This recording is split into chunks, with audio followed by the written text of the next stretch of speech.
You're listening to the Monday Night Community Show with Daniel on BRFM. This is BRFM 95.6, the island's very own local radio station. I'm Daniel, and now it's time to review the interview I did with James Crane from the Kent County Council Community Wardens. How can our listeners find out who their community warden actually is? Well, the easiest way is through the website, which is www.kent.gov.uk/community wardens. There are three community wardens who cover the Isle of Sheppey. There's myself in Laysdown and Warden, Cheryl Hendry in Minster, and Dave Osborne in Sheerness West. There's also two community wardens who are based off the island, and that's Nick Mayott in Kemsley and Iwade, and Georgina Springle in Newington. And our supervisor, Paul Crisp, is based at the Swale Community Safety Unit at the Swale Council offices in Sittingbourne. So, do you work alongside the police, or are you completely independent, James? We are independent from the police, although we do work closely with them, because many of the items that we deal with are also matters of criminal law. I mean, for example, we've got fly tipping, graffiti, vandalism and antisocial behaviour. James, I know you wanted to cover trading standards. Yes, indeed. Well, community wardens and training standards are both employees of Kent County Council. Training standards can be contacted directly, but they're often contacted via the wardens, particularly if householders are unsure of their situation. A lot of our time is devoted to advising householders of help which is available from training standards. Training standards are actually in place to ensure that the public are not taken advantage of by unscrupulous traders, and that the quality of the work done conforms to a proper standard. A large problem facing householders is that of unsolicited cold calling. Often, not only are goods and services offered of poor quality, but they can also be illegal. For example, CDs or DVDs may be counterfeit or stolen. Materials for building work or laying drives, etc. are often described as being surplus to requirements, or left over from a job we're doing down the road. This usually means stolen, as the companies who do the work that's being offered only order the supplies that they need for the job and very rarely have any leftovers. Even if the goods and materials are genuine, the actual work done in things like building maintenance, drive laying and gardening is often shoddy and of low quality. Most genuine tradesmen don't need to drum up trade by cold calling. They will always give estimates and quotations in writing and usually offer written guarantees. And names and addresses of satisfied customers will also be provided.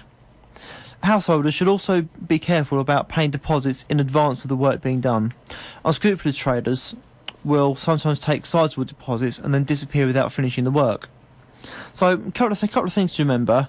Firstly, report any suspicions that you have regarding rogue traders to trading standards or your local community warden, and keep their contact numbers handy. And put a sign in your door or window saying that you don't accept cold callers. Normally, this is enough to put some people off, but there may still be a couple that will still knock. If you are nervous about people who have called at your property, let a friend or neighbour know straight away, or again even a community warden. Write down car or van numbers of people offering building or maintenance work. This could be the registration number, the company name on it, even the company's phone number, website or email address. These can all be traced back. And remember to pay nothing in advance except a minimal deposit, and ensure that you are given contact details for the trader, and also ensure that you're given a returns policy if you're unhappy with the work which has been completed. And now we're continuing to review that interview with James Crane from the Kent County Council Community Wardens, and we read you on the interview where James is just about to talk all about fuel and heating oil theft. Heating and fuel oil. Basically, there has been an increase in the theft of heating and fuel oil from rural residential properties. In some places, this has been as high as 70% compared to previous years. Now, this isn't across Swale. This is across Kent and also parts of the UK that this has been taken from. So I'm not trying to alarm residents who are listening to this. But around the UK, there are about 1.5 million homes which rely on heating oil as the means of running their central heating systems. And the rise in fuels costs has been blamed on the rise in these thefts. So the following advice may help to improve the security of your oil tank.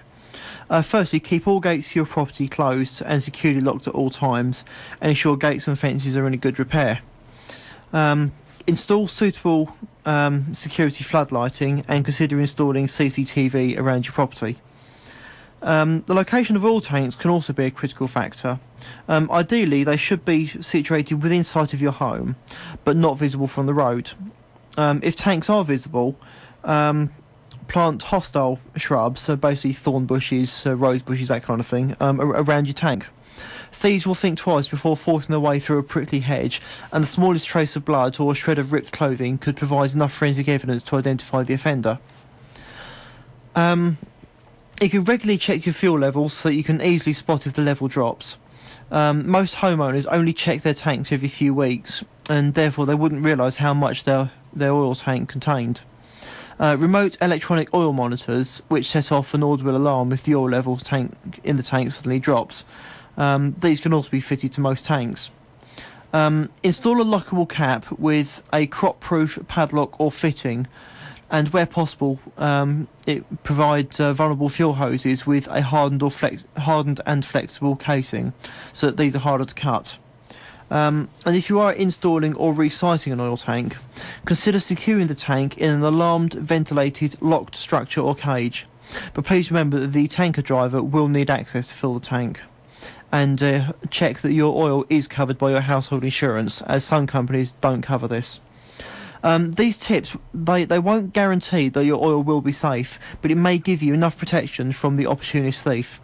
And if you find that your oil has been stolen, please report it to Kent Police on 101, or if the theft is in progress, 999. James, before you go, I was just wondering if you could go over any of those useful contact details. Yeah, certainly. I've got four different contact numbers for you. Main one being for Kent Police, which their non-emergency number is 101. So simply just those three numbers, 101, will get you through to the control room.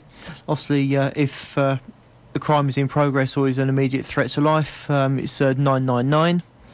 We've got the Neighbourhood Watch. I know people do have their own opinions about Neighbourhood Watch, but it is a worthwhile scheme. It can be contacted on 01634 792 131, especially for the fuel oil theft, which I mentioned. By signing up to some of their alerts, you can get information through about what's been going on.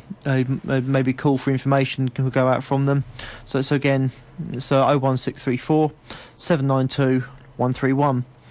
Trading standards, mentioned them earlier. They're on 08457 585 497. And finally, Swale Council, where you can get hold of most of your services, whether it be the Community Safety Unit, the Environment Wardens, Dog Warden, Noise Nuisance, etc, etc. And that's on 01795 417 850. James, as always, it's great to have you here at the Monday Night Community Show. Thank you very much for coming along. That's right, Daniel, and thank you very much for inviting me back, and hope to speak to you again in a couple of months' time. Yeah, it'd be good to see you then. Hopefully we'll have lighter nights and better weather. Hopefully, yeah. It was interesting trying to walk around Laysdown earlier. So that's James Crane from the Kent County Council Community Wardens right here at the Monday Night Community Show this evening.